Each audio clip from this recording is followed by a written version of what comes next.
নমস্কার, home cook with পুপু চ্যানেলে সকলকে স্বাগত। আজকে তোমাদের সাথে প্রতিদিনের মতো রেসিপি তো শেয়ার করবই, তার সাথে শেয়ার করে নেব আমার এই ব্যস্ততম দিনটা। শুধু ব্যস্ততম বললে ভুল হবে, এটা কিন্তু আমার জীবনের ভীষণই স্পেশাল একটা দিন। আর দিনের শুরুটা করেছিলাম এরকম একটা অরেঞ্জ কেক বেক করে। তো প্রথমে আমি ব্যাটারটা রেডি করে নিয়ে তার মধ্যে বেশ অনেকটা পরিমাণ টুটি ফ্রুটি দিয়ে ডেকোর করে এটাকে দিয়েছিলাম মাইক্রোওয়েভে বেক হতে। এইবার আমি চলে এলাম চিকেনটাকে ম্যারিনেট করতে। আসলে হাতে যেহেতু সময় কম, তাই আগে থেকেই ঠিক করে নিয়েছিলাম কখন কি করব। তাই একটুও সময় নষ্ট না করে এক একটা কাজ এক এক রকম টাইমেই সেট করেছিলাম। তো 750 গ্রাম চিকেনের মধ্যে 150 গ্রাম টক দই, 2 চামচ জিরে গুঁড়ো, 2 চামচ ধনে গুঁড়ো, 1 চামচ লঙ্কা গুঁড়ো, 1 চামচ হলুদ গুঁড়ো আর 1 চামচ কাশ্মীরি লঙ্কার সাথে পরিমাণ মতো নুন দিয়ে এটাকে ম্যারিনেট করে দিলাম। এবার এটাকে 1 ঘন্টা রেস্টে রাখছি।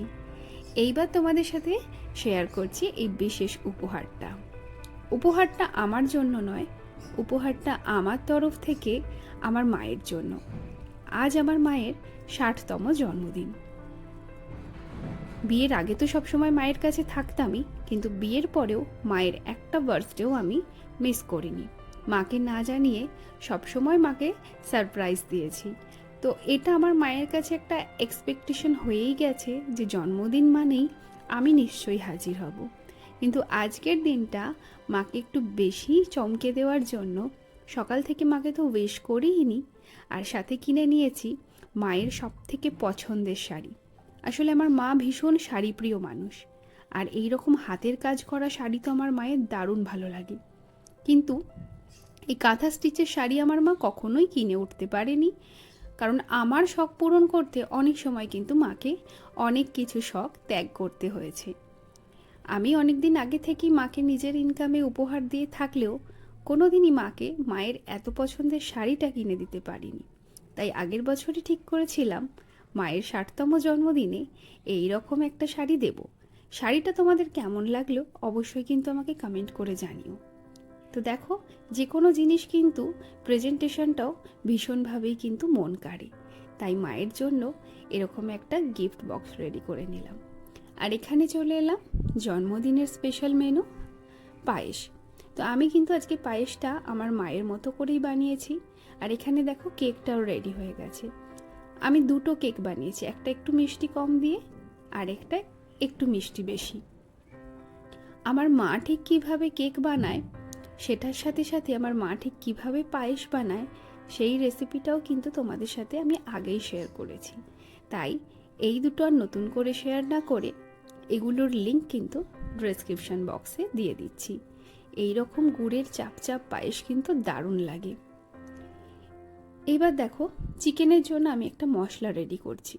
তো কড়াইতে আমি প্রথমে একটু দারচিনি, একটু জয়িত্রী, সাথে একটু গ্রেট করে দিচ্ছি জায়ফল, আর গোটা জিরে, মৌরি, গোটা ধনে, গোলমরিচ, দুটো বড় এলাচ আর 4টে ছোট এলাচ দিয়ে এগুলোকে ড্রাই রোস্ট করে নেব। এইবার এটা একটু ঠান্ডা হলে মিক্সিতে এটাকে গুঁড়িয়ে নেব। কড়াইতে দিয়ে দিলাম সর্ষের তেল, আর তেলের মধ্যে দুটো শুকনো লঙ্কা, একটা এলাচ আর সামান্য পরিমাণ দারচিনি ফোড়ন দিয়ে দিয়ে দিলাম দুটো মিডিয়াম সাইজের কেটে রাখা পেঁয়াজ। এবার 4 থেকে 5 মিনিট পেঁয়াজটাকে গোল্ডেন ব্রাউন করে ভাজতে দেব। পেঁয়াজটা ভাজা হোক ততক্ষণ আমি এদিকে আদা রসুনটা ছাড়িয়ে নিচ্ছি। পেঁয়াজ গোল্ডেন ব্রাউন হয়ে গেছে। এবার এর মধ্যে একটা মিডিয়াম সাইজের টমেটো কুচি দিয়ে দিলাম, মিডিয়াম সাইজের। তো টমেটো আর পেঁয়াজ নরম হয়ে যেতেই দিয়ে দিচ্ছি আদা রসুনের পেস্ট। এবার যতক্ষণ না এটা তেল ছাড়ে ততক্ষণ এটা ভালো করে কষিয়ে নেব। দেখতেই পাচ্ছ এবার কিন্তু মশলা থেকে অনেকটাই তেল বেরিয়েছে। দিয়ে দিচ্ছি ম্যারিনেট করে রাখা চিকেন। অ্যাকচুয়ালি আমি গত ভাইফোঁটায় পোলাও আর চিকেন বানিয়েছিলাম। সেদিন মায়ের শরীরটা ভালো না থাকায় মা পোলাও চিকেনটা খেয়ে উঠতে পারেনি। 2 দিন আগে আমাকে বলছিল সেই পোলাওটা খেতে ইচ্ছে করছে। সেই জন্যই কিন্তু পোলাওয়ের জন্য এখানে চালটাও ভিজিয়ে রেখেছি। তো মায়ের জন্য কিন্তু বাসন্তী পোলাও আর এরকম একটা ইয়াখনি চিকেন বানাচ্ছি, সাথে কেক আর পায়েস তো থাকছেই। এইবার দেখো চিকেনের উপর দিয়ে দিলাম রেডি করে রাখা মশলাটা। এই মশলাটা দেওয়ায় চিকেনের যে ফ্লেভারটা আসে সেটা একবার ট্রাই না করলে বুঝতেই পারবে না। তাই এই রেসিপিটা কিন্তু তোমরা অবশ্যই এই শীতকালে একবার ট্রাই করে দেখো। এবার এটাকে 10 মিনিটের জন্য ঢাকা দিয়ে লো ফ্লেমে রান্না করতে দিয়ে এদিকে আমি পোলাওয়ের জন্য একটা ডেচকিতে ঘি দিয়ে তার মধ্যে গোটা গরম মশলা আর কাজু কিশমিশটা একটু ভেজে নিচ্ছি।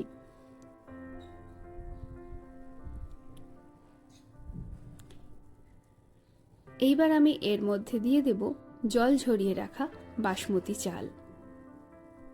এইবার সব কিছু ভালো করে 2 থেকে 3 মিনিটের জন্য ভালো করে মিশিয়ে নিচ্ছি।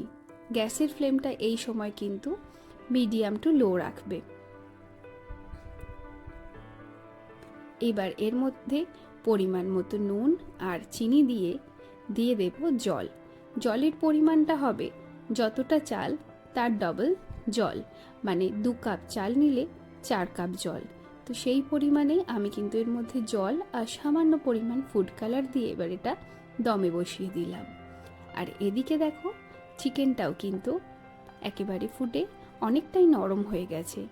আরও 2-4 মিনিট এটাকে এইভাবে ভালো করে কষিয়ে নেব। কালারটা একটু চেঞ্জ হয়ে গেলেই দিয়ে দিচ্ছি 4টে কাঁচা লঙ্কা। এইবার কয়েক মিনিট এটাকে গ্যাসে ভালো করে বসিয়ে রাখবো, রেডি হয়ে যাবে চিকেন। চলো এদিকে মায়ের জন্য এবার প্যাকিংটা শুরু করি। দেখতেই পাচ্ছ পায়েসটা কিন্তু কতটা ঘন হয়েছে, কালার দেখে বোঝা যায় জিনিস কেমন খেতে হবে। তো এখানে আমি একটা কন্টেনারে পায়েস দিয়ে দিলাম, আর এইখানে কেকটা যেহেতু গোটা পাঠানোর মতো জিনিস নেই সেই জন্য এইভাবে কেটে কেটেই আমাকে পাঠাতে হচ্ছে। আমার মা খুব একটা ক্রিম দেওয়া কেক পছন্দ করে না, তাই মায়ের জন্য কখনোই বাইরের কেক অর্ডার করি না। এইবার চিকেন এখানে রেডি হয়ে গেছে, ওপর থেকে দিয়ে দিলাম কুচিয়ে রাখা ধনেপাতা। এইবার গ্যাসের ফ্লেমটা অফ করে কিছুক্ষণের জন্য এটা ঢাকা দিয়ে রেখে দেব। এখানে দেখো পোলাও, চিকেন, কেক আর পায়েস রেডি।